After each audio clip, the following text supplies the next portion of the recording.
De louvor. Que bom que você está aqui. Eu ia dar a notícia, mas o reverendo já se adiantou, né? Ele está em Goiânia, trabalhando. Próximo domingo ele vai estar aqui. Que bom, você que nos visita, sempre é motivo de alegria receber você que nos visita. Eu sempre digo, eu fico muito alegre quando alguém nos visita, mas eu fico mais alegre ainda quando a pessoa volta, né?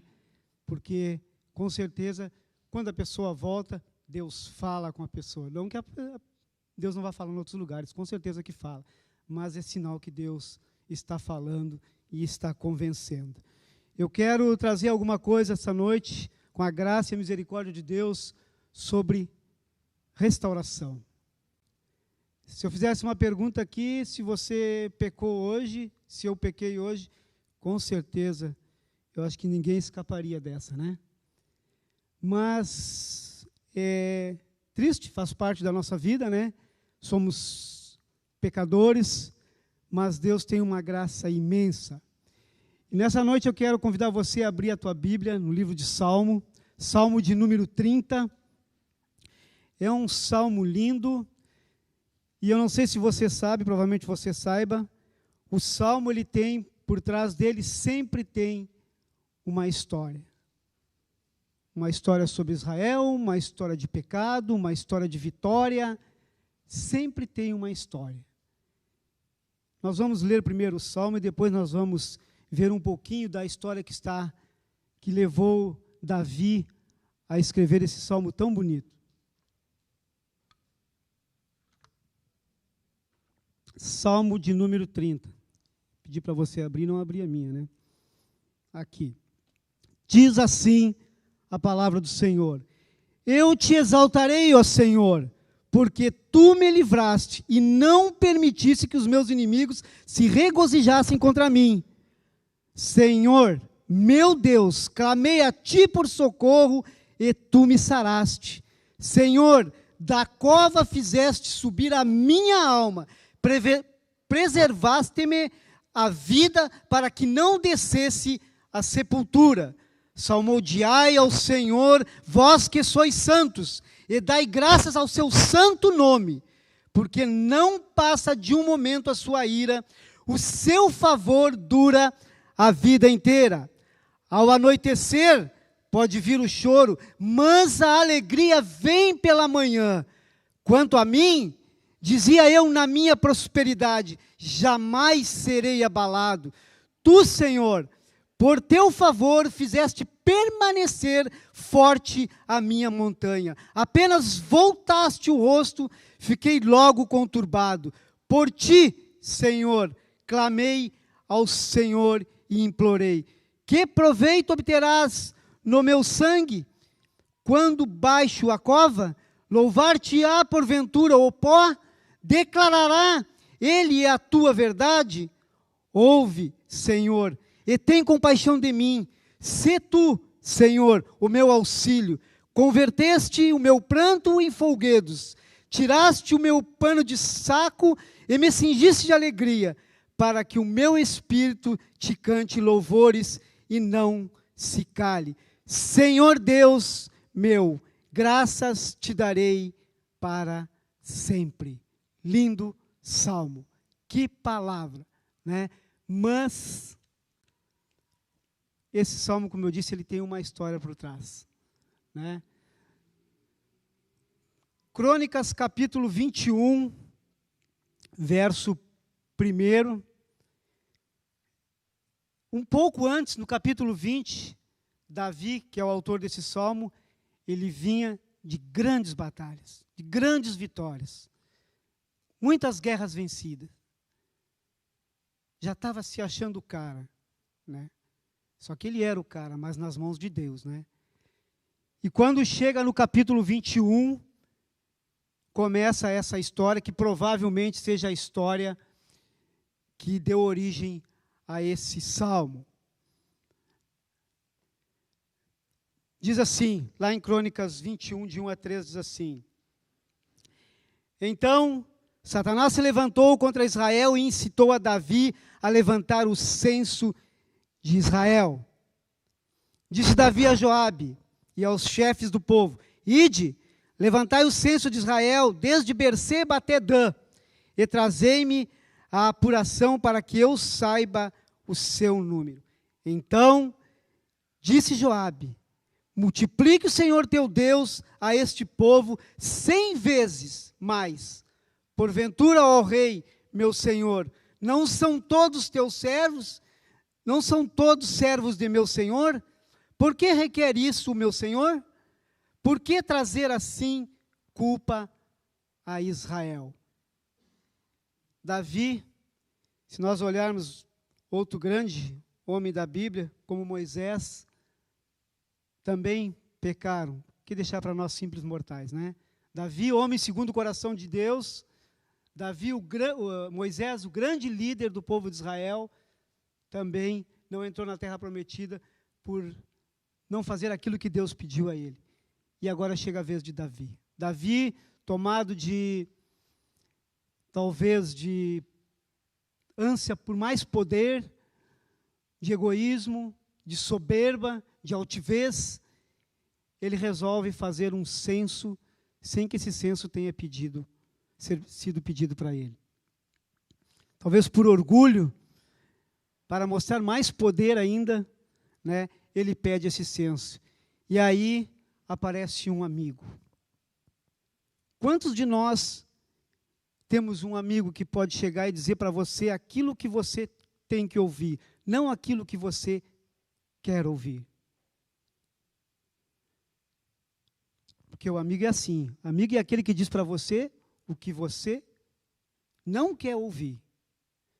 Porque você quer alguém que massagie o seu ego, o seu ouvido, né? Nós somos assim, nós humanos somos assim.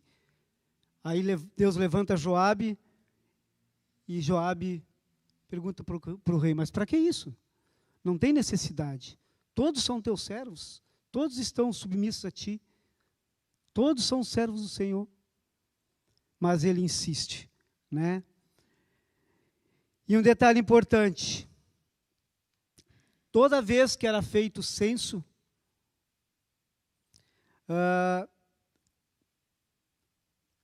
cada homem contado devia pagar ao Senhor um resgate por si. E isso também não foi feito. Interessante que o nosso resgate já foi pago. Graças a Deus por isso, né? Hoje nós pecamos, aí nós corremos aos pés do Senhor, nos arrependemos, e o Senhor vem com a sua misericórdia, né? Naquele arrependimento genuíno, e nos perdoa. Nesse tempo não. Nesse tempo você tinha que pagar, né? Para que você pudesse encontrar o perdão. Hoje você não precisa fazer nada disso. Mas é interessante que a história continua, e quando nós pecamos, existem consequências. Com certeza, assim como eu, você já pecou alguma vez, e isso lhe trouxe consequências. Quando as consequências são só para mim, eu arco com todas elas, mas o interessante é que na questão de Davi, ela alcançou o povo que era servo do rei. Olha o que diz lá em Crônicas 21, a partir do verso 7.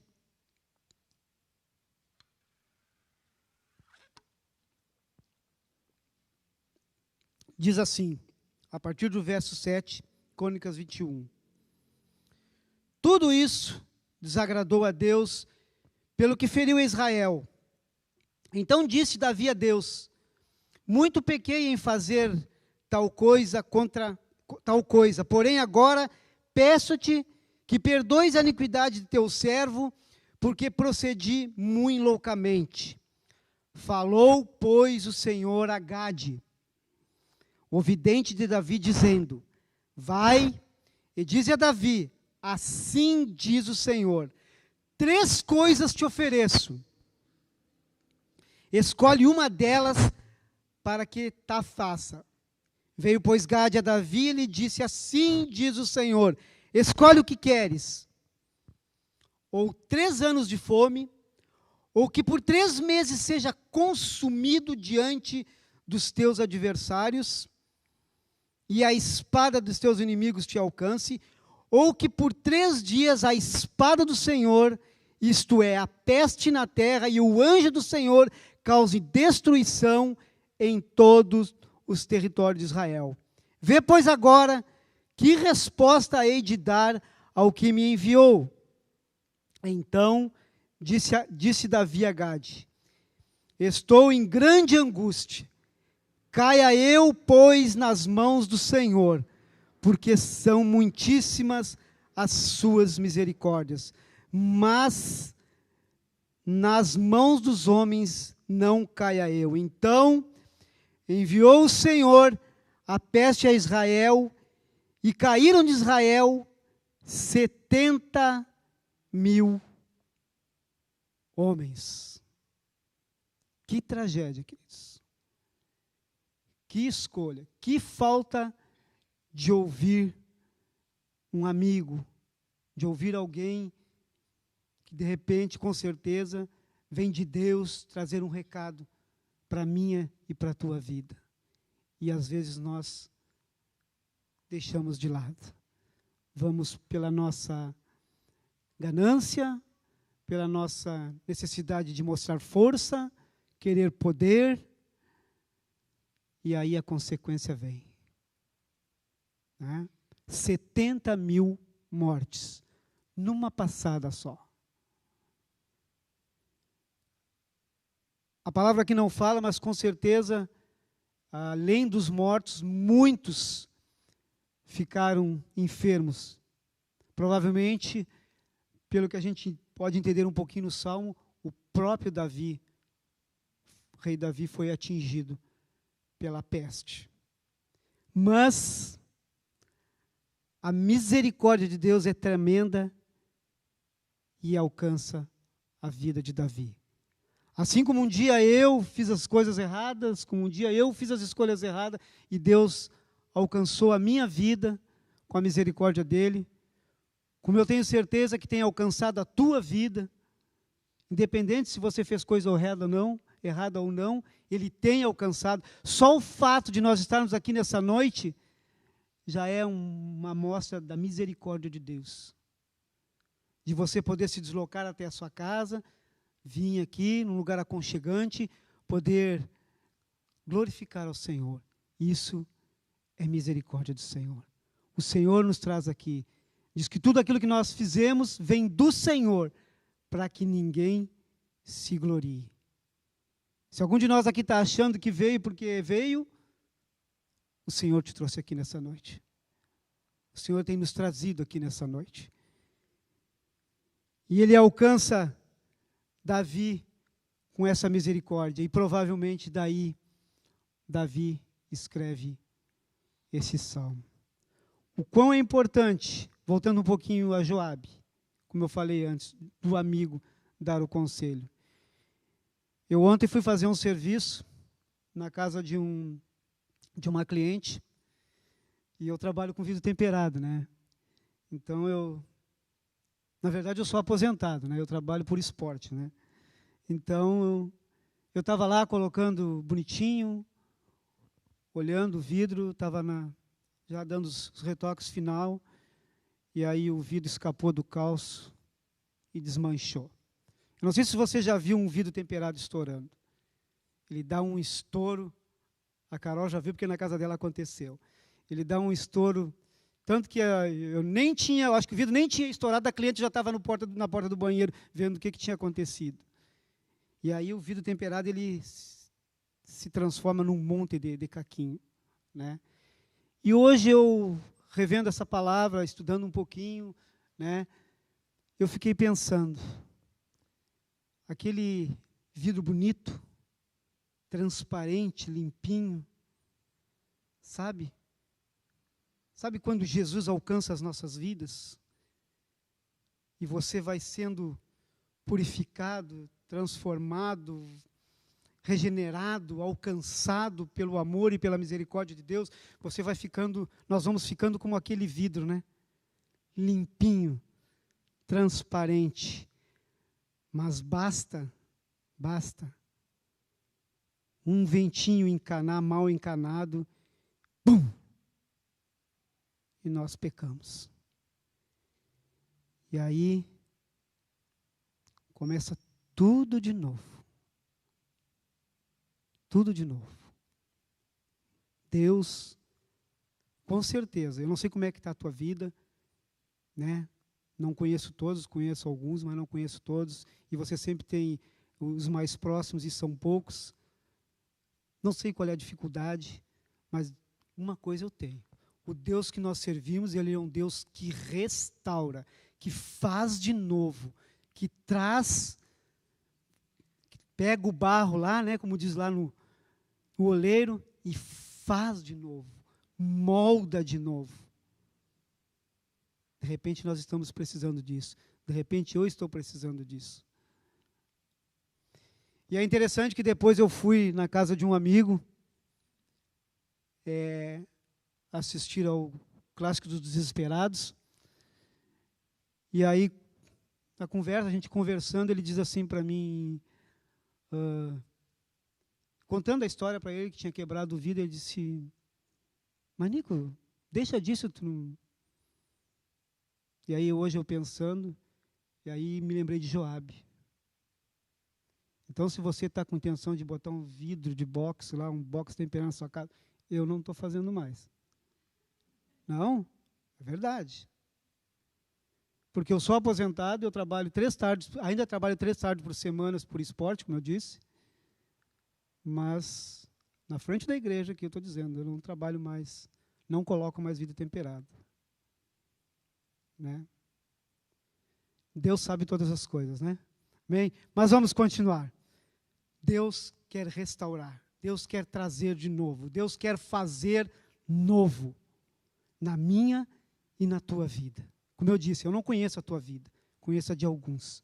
E nem lá no seu íntimo é difícil você conhecer na totalidade. Né?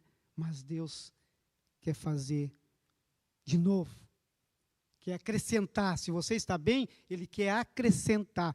Nós dizemos sempre, e é uma verdade, que nós estamos num processo de santificação. Todos os dias, Deus vai limpando um pouquinho. Mas, às vezes, acaba acontecendo isso. Nós voltamos, nos chafurdamos na lama novamente, mas Deus, na sua imensa misericórdia, se propõe a nos restaurar novamente. Fique atento. Deus quer fazer de novo na sua e na minha vida. Salmo 30, de 1 a 3.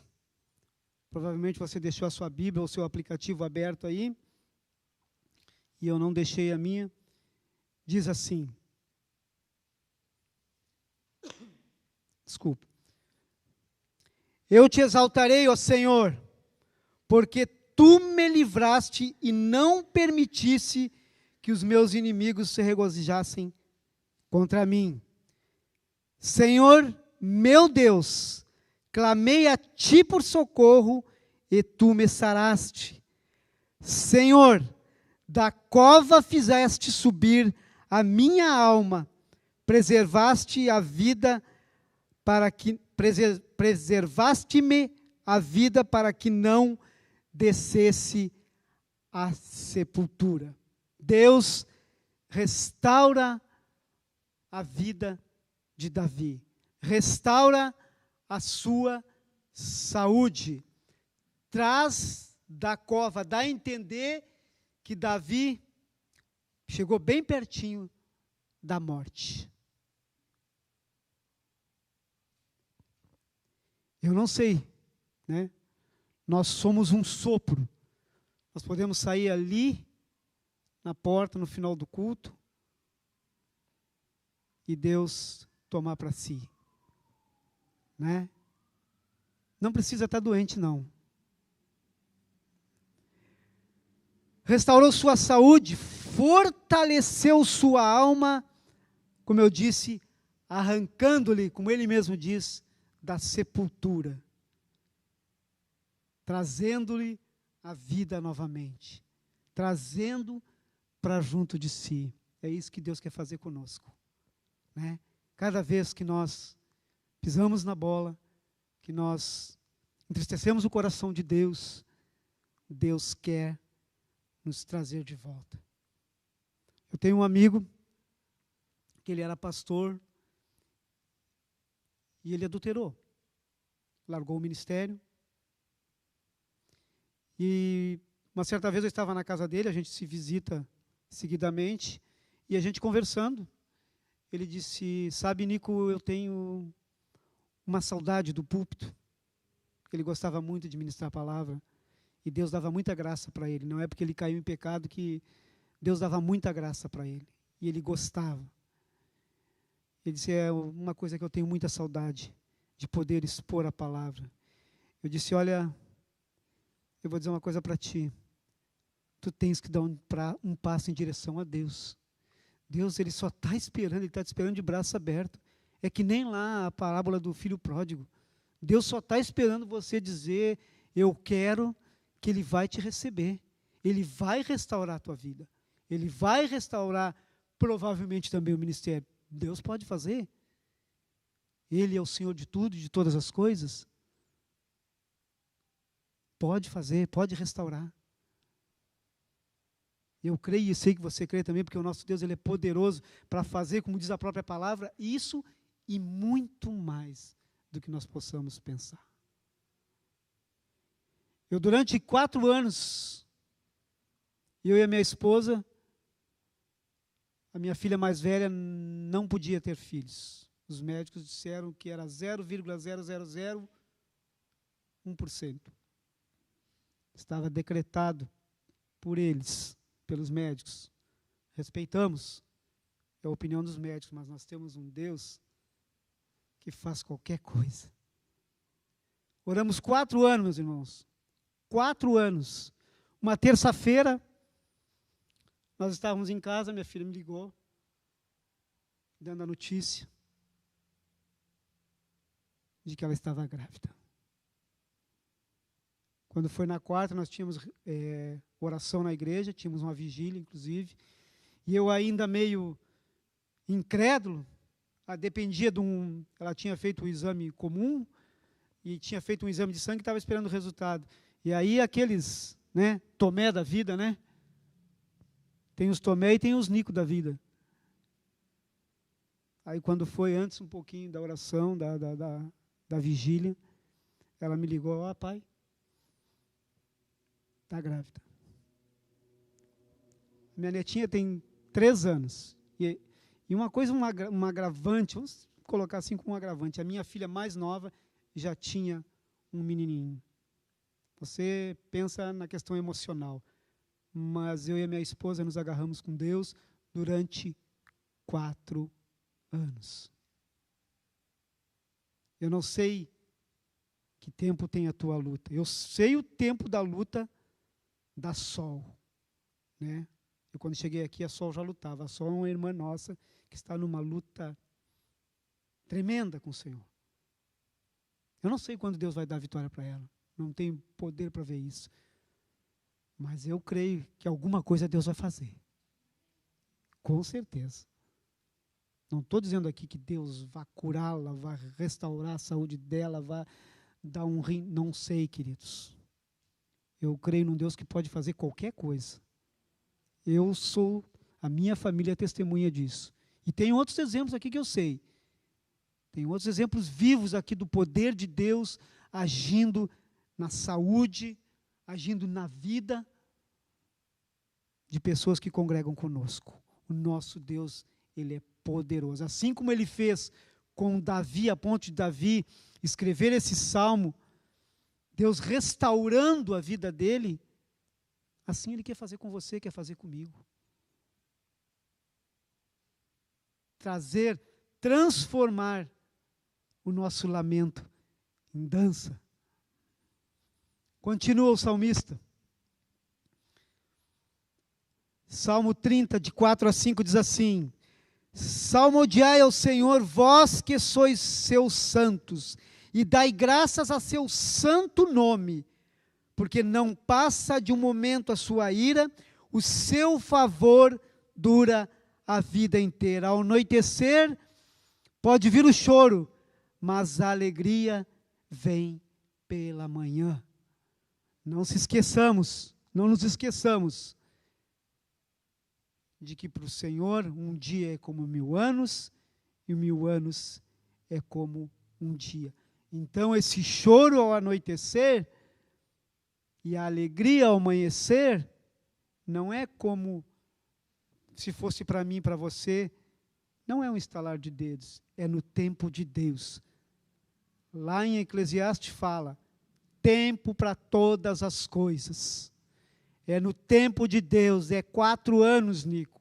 É não sei quantos anos para você, quantos anos para Sol, não sei, mas é no tempo de Deus. Nós não temos como medir isso, nós não temos como mensurar o tempo de Deus para as coisas que Ele tem separado para mim e para você, né? O tempo é dele. A palavra diz que há tempo para todas as coisas. Davi sofreu todas as consequências, mas Deus, no tempo dele, restaurou a saúde, restaurou o reinado, como ele mesmo diz, tirou da cova. Nosso Deus é poderoso, queridos. Às vezes nós brincamos de crente, né? Às vezes nós não conseguimos, e com certeza não conseguimos mensurar o que é o nosso Deus, o poder que Ele tem. Se nós crescêssemos desta forma, a nossa fé seria como um grão de mostarda, né, Cleusa? Seria como um grão de mostarda. E o que diz a palavra? Se a vossa fé for assim, nós faríamos grandes coisas no nome do Senhor. Mas é no tempo dele, querido, não é no meu e nem no teu. Deus é que determina todas as coisas.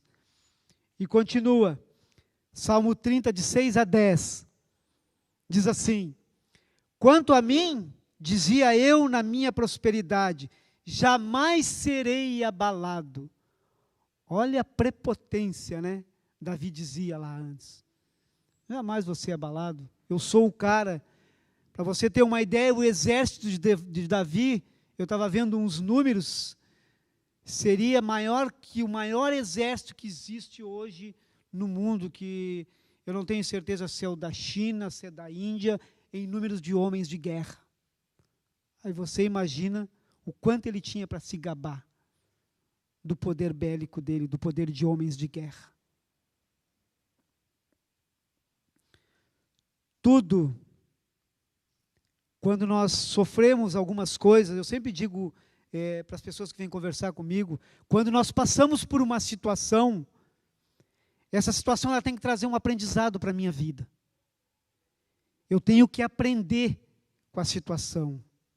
Como eu citei aquela questão de ontem, de ontem à tarde lá, que estourou um negócio lá. Querido, todas as coisas que nós passamos na nossa vida, se nós não tiramos um aprendizado, de nada, nem todas as coisas vão cooperar para o bem daqueles que amam a Deus. Elas cooperam quando nós aprendemos e tiramos daquilo ali uma lição e vamos ficando maduros na fé. Senão nós voltamos, cada vez voltamos lá e quebramos o vidro de novo. Vamos lá, pecamos o mesmo pecado de novo. Vamos lá, fizemos a mesma burrada de novo.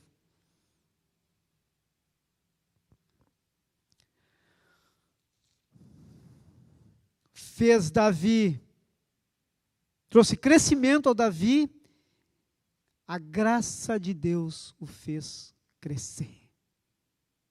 Deus quer ver o teu crescimento também, quer ver o meu crescimento também. Mas para isso nós precisamos nos posicionar.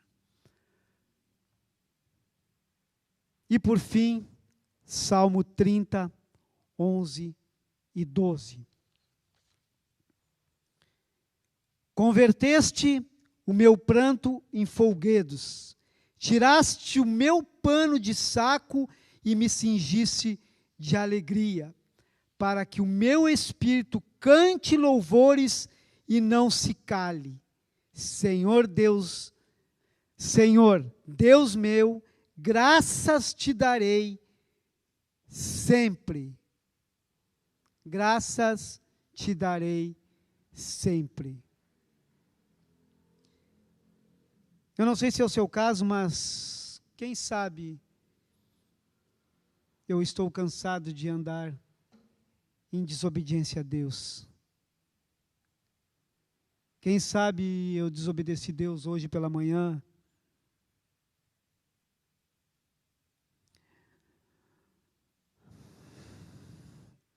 Que motivação que me fez com que eu desobedecesse a Deus. Mas eu quero dizer para vocês que é um novo tempo. É um tempo de reerguer, de restaurar, de fazer de novo. Como eu disse para você, não conheço a tua vida, mas eu conheço o Deus que eu sirvo, o Deus que nós servimos. E Ele é poderoso, como diz a sua própria palavra, para fazer infinitamente mais do que nós possamos pensar ou imaginar. Só que a nossa fé é tão pequena, queridos, que nós não conseguimos mensurar isso aí. Nós não conseguimos dimensionar o poder de Deus. Às vezes parece que a obra da cruz é uma utopia para nós. Parece que não aconteceu e foi antes de ontem, faz 2 dias, se olharmos pelo tempo de Deus. Faz 2000 anos, 2000 anos e um pouquinho, 2 dias e pouco para Deus. E nós não conseguimos ficar clamando para que Jesus volte. Não oramos nessa direção para que Ele volte para tomar a sua igreja. Eu não sei o quanto Deus quer trabalhar na sua vida. Disso eu sei. É como eu disse lá com relação ao meu amigo.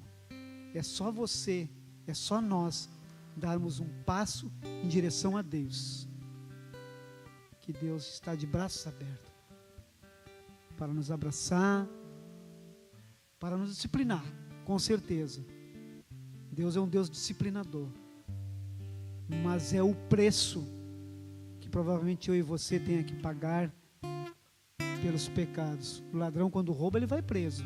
Ele pode até se converter lá na cadeia, mas ele vai cumprir a pena dele. Não tem como, porque agora ele se converteu, vai sair da cadeia. Isso não existe. Ele pode se converter, ter uma conversão genuína, mas ele vai completar o tempo dele.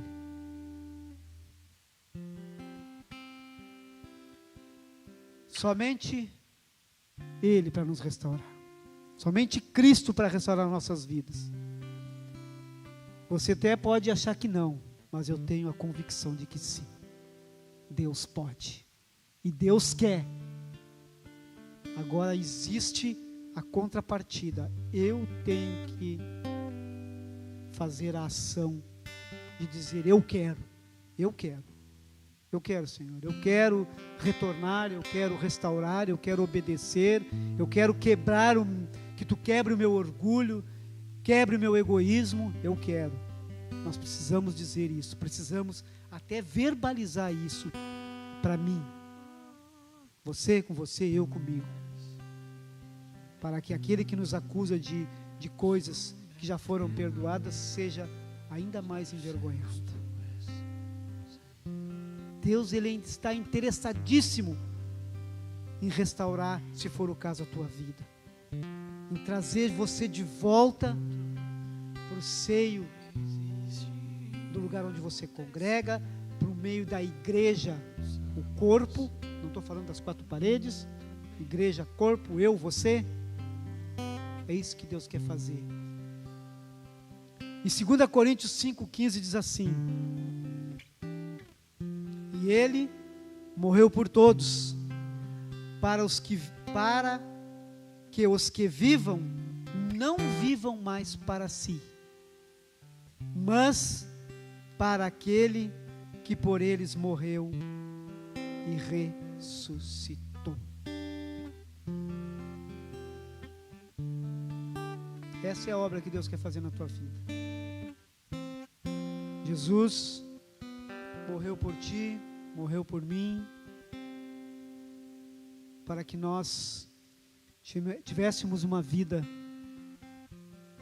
eterna, né?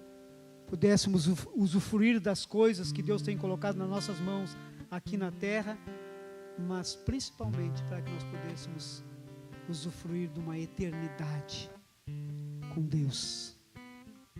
E aí, quem sabe, chegar lá e conversar com Davi, e Davi contar essas histórias maravilhosas de restauração, de restituição, de reerguer, de trazer de volta. Vamos cantar? Se você quiser se colocar de pé, querido, ou se você quiser ficar sentado, você fique à vontade. Vamos adorar o Senhor. Tu és soberano sobre a terra, sobre os céus. Tu és Senhor absoluto.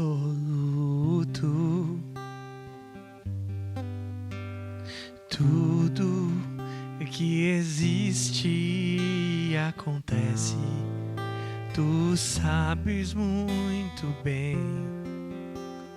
Tu és tremendo, e apesar desta glória que tens, tu te importas comigo também. E esse amor tão grande eleva-me, amarra-me a ti. Tu és tremendo. Vamos lá? Tu és soberano sobre a terra, sobre os céus. Tu és Senhor absoluto.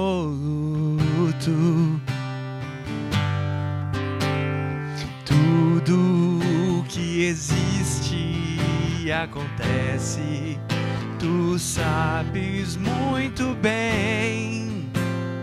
Tu és tremendo, e apesar desta glória que tens, tu te importas, Senhor. Tu te importas comigo também. Esse amor tão grande eleva-me, amarra-me a ti. Tu és tremendo. Te louvamos, Obrigado, Deus.